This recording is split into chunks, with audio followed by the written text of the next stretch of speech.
You wake up and within 60 seconds it begins. The phone, the notifications, the low-grade hum of anxiety that you've stopped calling anxiety because it's just normal now. You check your email. You check your socials. You check how many people liked what you said yesterday. And somewhere in that fog of checking, you feel it, the quiet, persistent suspicion that you're building something that doesn't matter. You're building a resume. You're not building a soul. And here's what nobody wants to say out loud: most of what you call self-improvement is just resume polishing with better lighting. You're optimizing, not transforming. You're accumulating, not becoming. And the cost of that mistake isn't just that you'll feel empty on a random Tuesday afternoon. The cost is that one day, eventually, you'll run out of things to achieve, and you'll be left face to face with a person you never bothered to build. Character isn't something you stumble into. Character is something you forge, through failure, through surrender, through the deliberate practice of confronting your own weakness. That's the thesis. That's the whole thing. Character isn't built through success. It's built through the exact things you spend your life trying to avoid. Let's slow down and go through this together. There are two selves inside you, and they've been at war since the day you were born. The first self is the one the world rewards. It's ambitious, strategic, image-conscious. It wants to build, conquer, achieve, and be recognized. It wants the promotion, the followers, the title, the validation. This self is very good at getting things done. It's the self that writes your resume. Let's call it the resume self. The second self is quieter. It doesn't care about your title. It doesn't care about your follower count. It cares about whether you're honest when no one's watching. Whether you're kind when it costs you something. Whether you have the courage to admit you were wrong.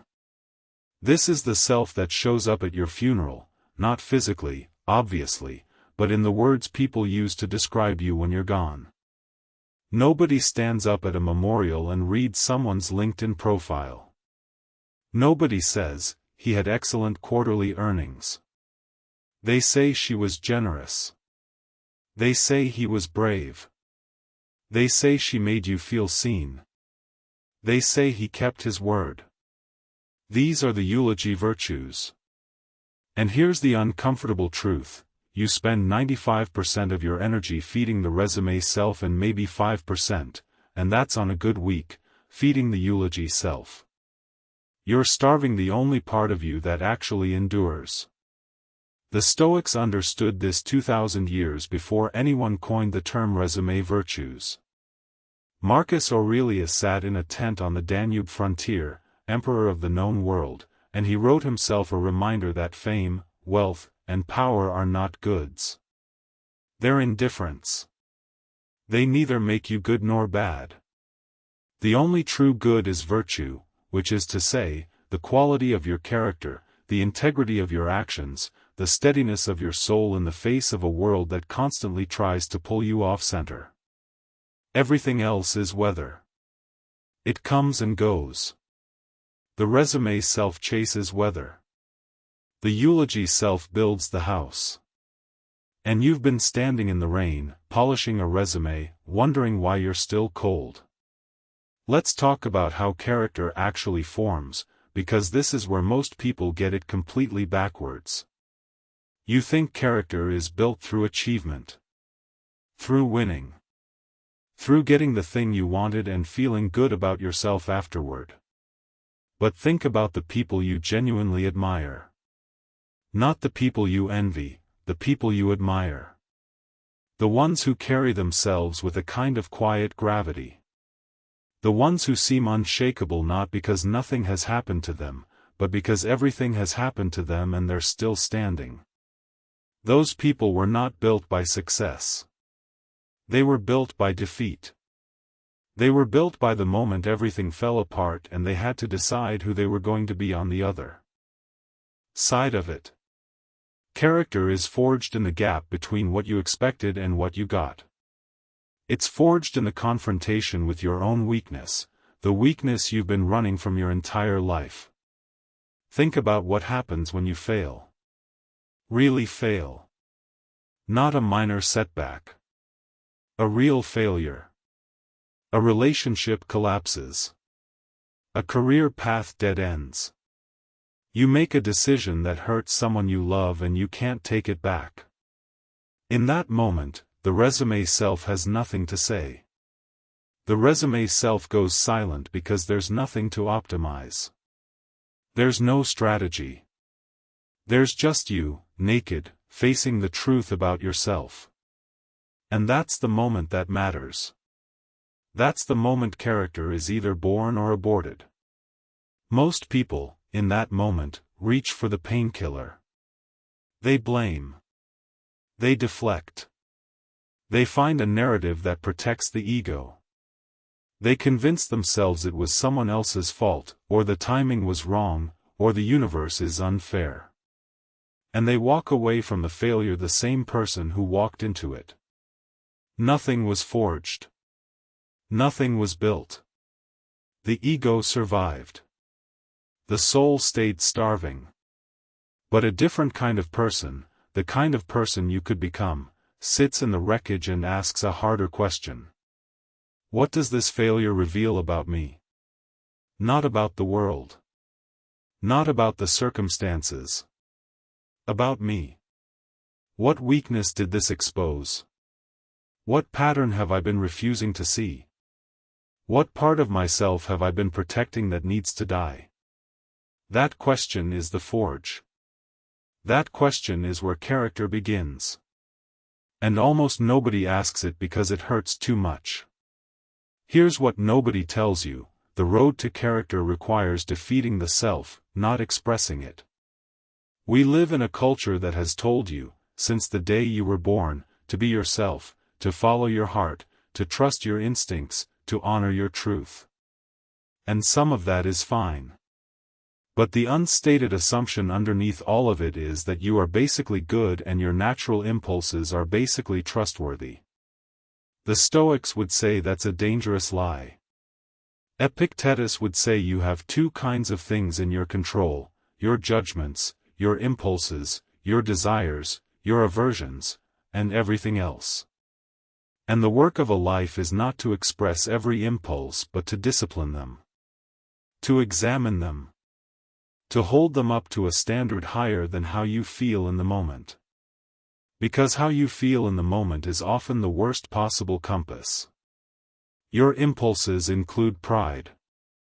They include selfishness. They include the desire to be right more than the desire to be good. And if you follow those impulses, you don't build character. You build a bigger, louder version of the person you already are. Character requires self-defeat. Not self-hatred. Self-defeat.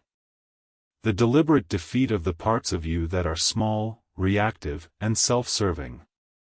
The parts that want to win the argument instead of save the relationship.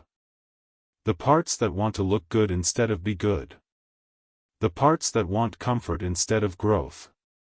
You defeat those parts not by pretending they don't exist but by facing them directly and choosing, moment by moment, to act from something deeper. This is what the Stoics called the discipline of assent, the practice of creating a gap between an impression and your response to it. Something happens. You feel the impulse to react. And instead of reacting, you pause. You examine. You ask, is this impulse coming from the person I want to be, or from the person I'm trying to outgrow? And then you choose. That gap, that tiny sliver of space between stimulus and response, is where character lives. Let me give you a concrete picture of what this looks like, because I don't want to stay abstract. Abstract is easy. Abstract costs you nothing. So let's get specific. Think about a woman named Dorothy. She grew up in a world of comfort and intellectual ambition. She was brilliant, restless, hungry for experience. She threw herself into radical politics, into bohemian life, into love affairs, into journalism. She was building a resume that any ambitious person would envy. And she was miserable. She was drinking too much. She was having affairs that left her emptier than before. She was searching for something in all the places where something cannot be found. And then her life broke open. She got pregnant. She had a child. And something shifted in her that she couldn't fully explain. She found herself drawn to faith, to service, to a life that had nothing to do with her ambition and everything to do with her soul. She didn't abandon her mind or her fire. She redirected it. She started a newspaper for the poor. She opened houses of hospitality where homeless people were treated not as problems but as guests. She fed the hungry. She was arrested for her convictions. She lived the rest of her life in voluntary simplicity, surrounded by people the world had discarded. And here's the thing, she didn't do any of that because it felt good. She did it because she had discovered, through failure and through the confrontation with her own emptiness, that the resume self was a trap. The eulogy self was the only self worth feeding. She didn't become a saint because she was born one. She became one because she was broken enough to stop pretending she wasn't. Or think about a man named George. He grew up in a military family, quiet, disciplined, unglamorous. He wasn't a natural leader in the way the world celebrates leaders. He wasn't charismatic. He wasn't flashy. He had a stutter. He was awkward in social settings. He failed repeatedly in his early career. He was passed over for promotions. He watched men less talented than him rise faster. And instead of becoming bitter, he went deeper. He studied. He prepared. He developed a reputation not for brilliance but for reliability, for being the person who could be trusted when everything was falling apart. And when the largest war in human history came, he was the one they turned to. Not because he was the most exciting choice. Because he was the steadiest one. He organized victory not through genius strokes but through the unglamorous, grinding discipline of showing up every single day and doing the work that no one would celebrate. He didn't seek the spotlight. He didn't build a personal brand. He built character, and character carried him where charisma never could. These two lives, different in almost every detail, share the same architecture. Both were built by defeat, not by success. Both required the surrender of the ego's plan for how life was supposed to go. Both involved a turn away from the resume self and toward the eulogy self. And both were painful. Nobody signs up for the forge. Nobody asks to be broken open. But the people who allow it, who sit in the wreckage long enough to learn what it has to teach, they come out the other side as someone unshakable. Now let's bring this to your life, because that's where it has to land. You don't need to start a newspaper for the poor or organize a global war effort. You need to do something harder in some ways. You need to shift the daily allocation of your energy. Right now, on any given day, how much of your mental energy goes toward how you're perceived? How much goes toward your career trajectory? How much goes toward your online presence, your personal brand, your reputation in the eyes of people who, if we're being honest, don't actually know you? And how much goes toward the kind of person you are when nobody's watching? How much goes toward whether you kept your word today? Whether you were patient with someone who frustrated you? Whether you told the truth when a lie would have been easier and nobody would have caught it? Whether you sat with your own discomfort instead of numbing it? Here's the truth nobody wants to say out loud: the modern obsession with personal branding is the antithesis of character development. Personal branding is the résumé self on steroids. It's the deliberate cultivation of an image, a curated, optimized version of you designed to be consumed by others. And it feels like work. It feels productive. It feels like you're building something. But you're not building character. You're building a facade. And the danger of a facade isn't just that it's inauthentic. The danger is that you start to believe it. You start to confuse the brand with the person. You start to think that because people respond well to the image must be who you are. And then, when life breaks through the facade, and it always does, eventually, you don't know who you are underneath. The Stoics had no concept of personal branding because they understood something we've forgotten: the opinion of others is the most unreliable compass ever invented. Seneca said it plainly: the applause of the crowd is not the measure of a life. What matters is whether you can look at yourself in the quiet of your own mind and not flinch. That's the eulogy self speaking. That's the only audience that matters.